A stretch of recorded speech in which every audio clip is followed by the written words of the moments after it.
असतो मा सद्गमय तमसो मा ज्योतिर्गमय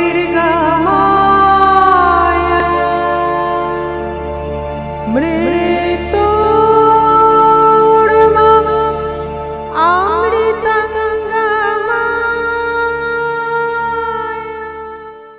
নমস্কার। আমাদের কবি প্রণাম অনুষ্ঠানের প্রথম দিনে সকলকে জানাই উষ্ণ অভিনন্দন এবং স্বাগতম। এই বছরের কবি প্রণাম অনুষ্ঠানে আমরা যে 3টি গান শিখব, গান শিখতে শিখতে তারই রচিত গানের প্রশিক্ষণ নিতে নিতে গঙ্গা জলে গঙ্গা পূজার মতো আমরা কবিকে অর্ঘ্য দিই। তাঁর এই জন্মের সময়টিকে ঘিরে 3টি ক্লাস আমরা এইভাবেই পালন করে আসছি বিগত কয়েকটি বছর। এবছরেও তার অন্যথা হবে না। শুধু একটি বিষয় নতুনত্ব, সেটি হলো এই 3টি ক্লাসে পরপর আমরা যে 3টি গান শিখব, প্রতিটি গানই অনুরোধের গান, কারুর না কারুর অনুরোধের গান। কেন? কারণ এই ক্লাসটি তো আমার একার নয়। আমি ওয়ান ওয়ে বকবক করে যাই বটে, কিন্তু কেউ তো শোনে, কেউ তো দেখে। তাই তারাও কিন্তু এই কবি প্রণামের অংশ এবং অত্যন্ত গুরুত্বপূর্ণ ভূমিকায় তারা রয়েছেন। তারা এই ক্লাসটি ফলো করছেন বলেই তো ক্লাসটি চলছে। তাই এই ক্লাসটি যতই আমার ক্লাস হোক, তার চেয়েও অনেক বেশি এটি আমাদের সকলের ক্লাস। লক্ষ্য করে থাকবে, আমি সবসময় বলি আমরা শিখছি। আমি নিজেই বা কতটুকু জানি। আমরা সবাই এখানে একসাথে বসে স্বরবিধান নিয়ে একটি গানের প্রশিক্ষণ নেবার চেষ্টা করি। ক্লাস শুরুর প্রথম দিনেই কিন্তু সেগুলো আমি বলেছিলাম প্রথম পর্বের ভিডিওটিতে, যে কিছু মানুষ রবীন্দ্রসঙ্গীতকে মুষ্টিমেয় সম্পত্তির মতো করে রেখে এমন একটা ভাবধারণা পোষণ করেন যেন এই গান এতটুকু ভুল হলেই তার ভীষণ অমর্যাদা হয়। কিন্তু সেটা ভুল। রবীন্দ্রনাথ আমাদের সকলের। তার গান যদি আমাকে কাঁদায়, আমি কেন সেই গান গাইব না, কাঁদব না? আমি কেন তার সঙ্গে মিলব না? স্বরলিপি তো আমাদের চলার বা গাওয়ার পথটা বলে দেয়। ভাবের কথা কিন্তু স্বরলিপিতে লেখা থাকে না। সেটা আসে যে গাইছে তার মনের ভিতর থেকে। তাই আক্ষরিক অর্থে দীর্ঘদিন ধরে শিক্ষা দানের মধ্যে দিয়ে হয়তো যাওয়ার সুযোগ হয়নি এমন অনেক মানুষ আছেন। তাদের জন্যেই কিন্তু মূলত এই ক্লাসটির উপস্থাপনা। পারফেকশনিস্ট হওয়া ভুল নয়। যতটা নির্ভুল আমি করতে পারবো সেটা অবশ্যই কাম্য, কিন্তু তার অর্থ এই নয় যে আমি ভয়ে ভয়ে গাইব। তাহলে তো আমি গাইতেই পারবো না। তাই আমার প্রধান ফোকাস হবে গানটির মধ্যে ডুবে যাওয়া, গানটিকে নিজের করে নেওয়া, গানের মধ্যে দিয়ে দৃশ্যটি যেন আমি দেখতে পাই। আগেও বলেছি, আবার বলছি, সুচিত্রা মিত্রের কথায় গানকে প্রথমেই দেখতে শেখো, তবেই একমাত্র সম্ভব হবে গানের মধ্যে দিয়ে গানটিকে ফুটিয়ে তোলা। এবারে গানে আসি। আমাদের প্রথম কবি প্রণামের নিবেদন যে গানটি, সেটি হলো আমি তোমারই মাটির কন্যা জননী বসুন্ধরা। সশ্রুত বলে কোনো অর্গানাইজেশন বা কেউ, তারা আমার এই চ্যানেলটি ফলো করেন, তাদের অনুরোধ। আমি জানি না, কারোর নামও হতে পারে। সশ্রুত এই কথাটি, এই শব্দটি লেখা ছিল, আর কোনো ডিটেল আমি পাইনি, তাই আমি সেটি উদ্ধৃত করলাম। গানটি চণ্ডালিকা নৃত্যনাট্যের একটি গান, বিচিত্র পর্যায়ে একতালে নিবদ্ধ, ত্রিমাত্রিক একতাল।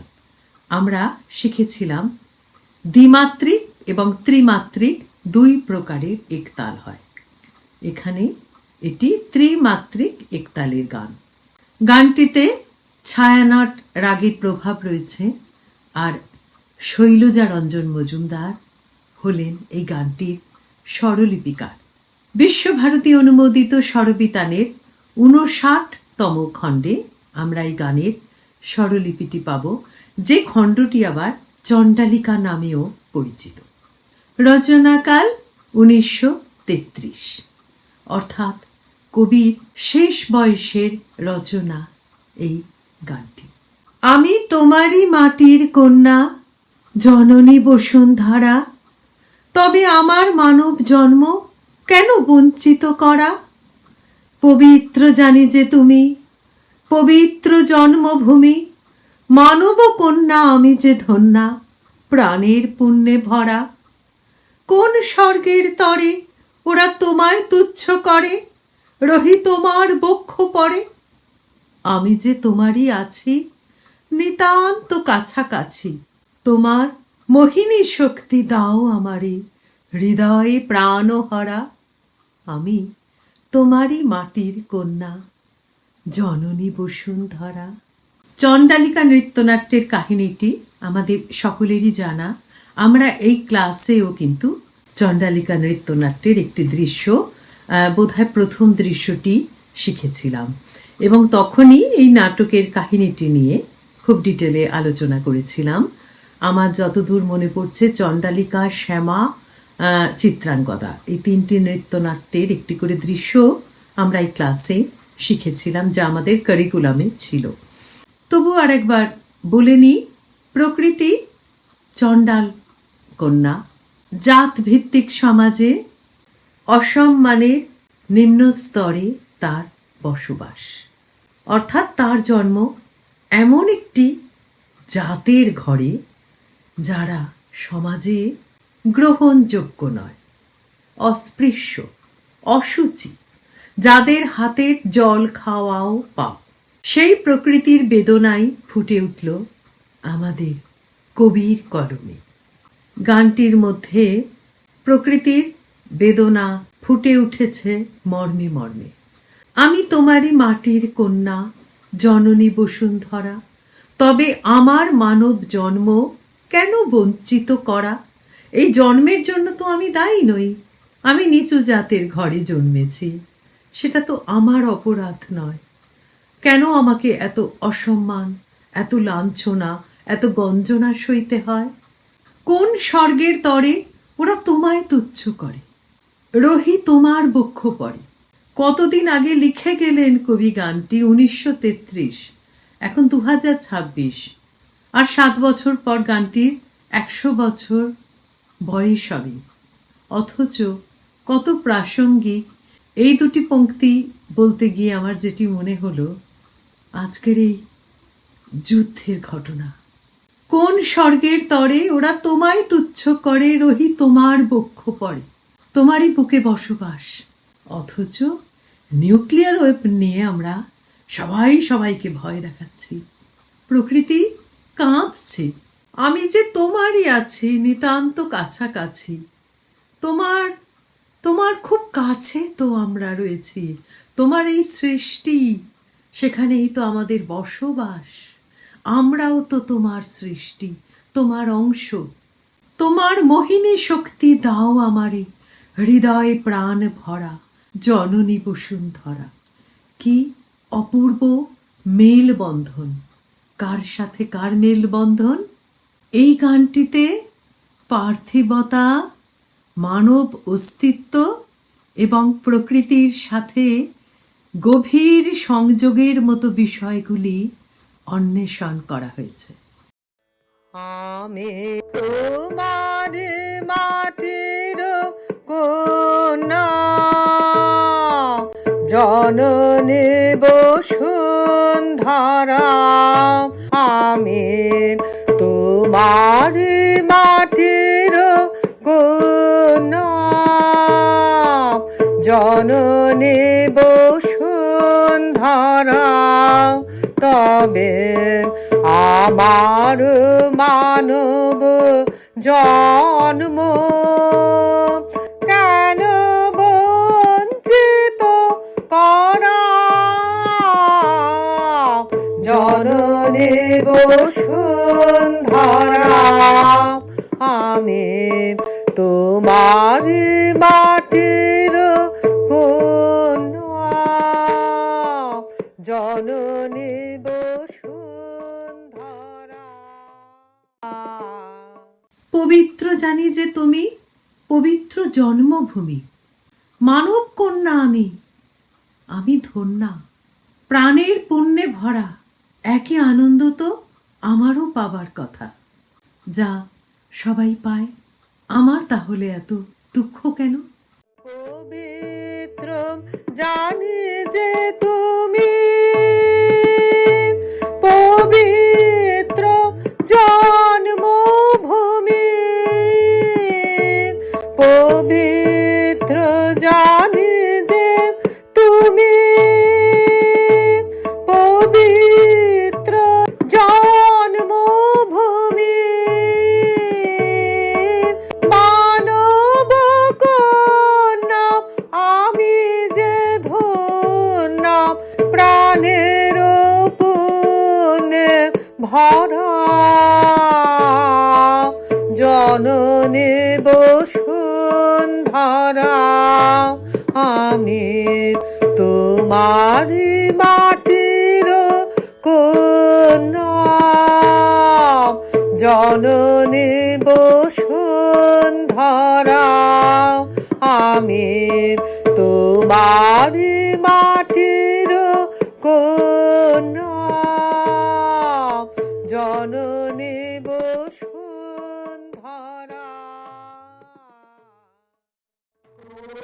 স্বর্গের ঘরে ও রাম তোমায় তুচ্ছ করে রহে তোমার বক্ষ পড়ে কোন স্বর্গের তরে ও রাম তোমায় তুচ্ছ করে রহে তোমার বক্ষ পড়ে আমি যে তোমার আছি নিতান্ত কাছাকাছি আমি যে তোমার আছি নিতান্ত কাছাকাছি তোমার মোহিনী শক্তি দাও আমারে হৃদয় প্রাণ হরা জননী বসুন্ধরা আমি তোমার মাটির কন্যা জননী বসুন্ধরা তবে আমার মানব জন্ম কেন বঞ্চিত করা জননী বসুন্ধরা আমি পার্থিবতা এই পার্থিব জগৎ মানুষের অস্তিত্ব মানব অস্তিত্ব এবং প্রকৃতি এই তিনটির মধ্যে যে গভীর সংযোগ সেটিকে তুলে ধরেছেন রবীন্দ্রনাথ তার রচনায় প্রতিটি কথায় অন্যভাবে বলা যায় প্রকৃতিকে আমরা নারীর সঙ্গে সমার্থক অর্থে ব্যবহার করে থাকি প্রকৃতি ও পুরুষ এইভাবে আমরা নারীকে উপস্থাপন করি যদি সেই দৃষ্টিকোণ থেকেও দেখা যায় তাহলে বলা যায় প্রায়শই প্রকৃতিকে নিয়ে লেখা নারীর গান হিসেবে বিবেচিত এই গানটি ধরিত্রী মায়ের প্রতি কৃতজ্ঞতা এবং অন্তরঙ্গ এক বন্ধনকেও কিন্তু ফুটিয়ে তোলে। এই গানটি কিন্তু রবীন্দ্রসঙ্গীতের নারী বা প্রকৃতি ধারার অন্তর্গত, যেখানে বক্তাকে পৃথিবীর কন্যা হিসেবে চিহ্নিত করা হয়েছে, যিনি পৃথিবীর এই ধূলিকণার পবিত্রতাকে স্বীকার করে তার হৃদয়ে নিজের স্থান প্রার্থনা করে। আমি তোমারই মাটির কন্যা জননী বসুন্ধরা, তবে আমার মানব জন্ম কেন বঞ্চিত করা? ওগো মা, আমি জানি তোমার ধূলি কত পবিত্র, কারণ আমি তোমারই মাটির কন্যা। হে আমার জননী বসুন্ধরা। অর্থাৎ গানটির তাৎপর্য হল পৃথিবীতে মানব জীবন লাভ করেও প্রায়শই এর সার বস্তুকেই উপেক্ষা করা, এই যে বৈপরীত্য, এটিকেই এই গানটি তুলে ধরেছে। এই গানের মাধ্যমে রবীন্দ্রনাথ কতটা ব্যাপ্তি দেখিয়েছেন তার ভাবনার এবং কতটা অংশকে তুলে ধরেছেন, যে আমরা এই একটা ছোট্ট ক্লাসে আলোচনা করতে গিয়েই এর কতগুলি দৃষ্টিকোণ থেকে কতগুলি অ্যাঙ্গেলকে দেখতে পাচ্ছি, প্রত্যক্ষ করতে পাচ্ছি। অর্থাৎ এই গানটির ব্যাপ্তি বিশাল। যদিও আমার মতে আজকের এই পৃথিবীতে উপযুক্ত গান হওয়া উচিত ছিল হিংসায় উন্মত্ত পৃথ্বী, নিত্য নিঠুর দ্বন্দ্ব, ঘোর কুটিল পন্থ তার, লোভ জটিল বন্ধ। এটি বোধহয় আজকের জন্য সবচেয়ে প্রাসঙ্গিক গান হতো। কিন্তু আমি ঠিকই করেছিলাম, 3টি অনুরোধের গানই হবে আমাদের এবছরের কবি প্রণামে অর্ঘ্য। তাই আজ আমরা এই গানটি শিখলাম। আমি তোমারই মাটির কন্যা জননী বসুন্ধরা, তবে আমার মানব জন্ম কেন বঞ্চিত করা? জননী বসুন্ধরা, তার কাছেই আমি বিচার চাইছি। আমার মায়ের এই বিশাল ব্যাপ্তি, তার বক্ষে আমার অবস্থান, তবে ওরা, অর্থাৎ এই ওরা কারা, যারা এসে আমার অমর্যাদা করছে, আমাকে অপমান করছে, অসম্মান করছে? কোন সাহসী? এই সাহস, এর ভার তাদের হাতে কে দিল? এই অন্যায়ের বিচার চাইছে এক নারী জননী বসুন্ধরার কাছে। রবীন্দ্রনাথ সেই সত্যটিকে, সমাজের সেই ছবিটিকে তুলে ধরলেন তার লেখায়। এভাবেই এই চরিত্রটির মধ্যে দিয়েই কবির সামাজিক রীতিনীতির বিরুদ্ধে, অন্যায়ের বিরুদ্ধে বিদ্রোহ। রবীন্দ্রনাথ সুরবিপ্লব এনেছিলেন, রবীন্দ্রনাথ সমাজ শোধন করতে চেয়েছিলেন। সব কিছুর মাধ্যম ছিল শুধু তাঁর ওই লেখনীটি। আজ কবি প্রণাম অনুষ্ঠানের প্রথম পর্বে আমরা ভারী সুন্দর একটি গান শিখলাম। পরের 2টি ক্লাসেও আমরা আরও 2টি সুন্দর গান শিখব। আমরা গঙ্গা জলে গঙ্গা পূজার মধ্যে দিয়ে কবির গানেই আমরা কবির আরাধনা করব। ভালো থেকো সবাই। দেখা হবে কবি প্রণামের 2য় পর্বে। हसतो मा सद्गमाय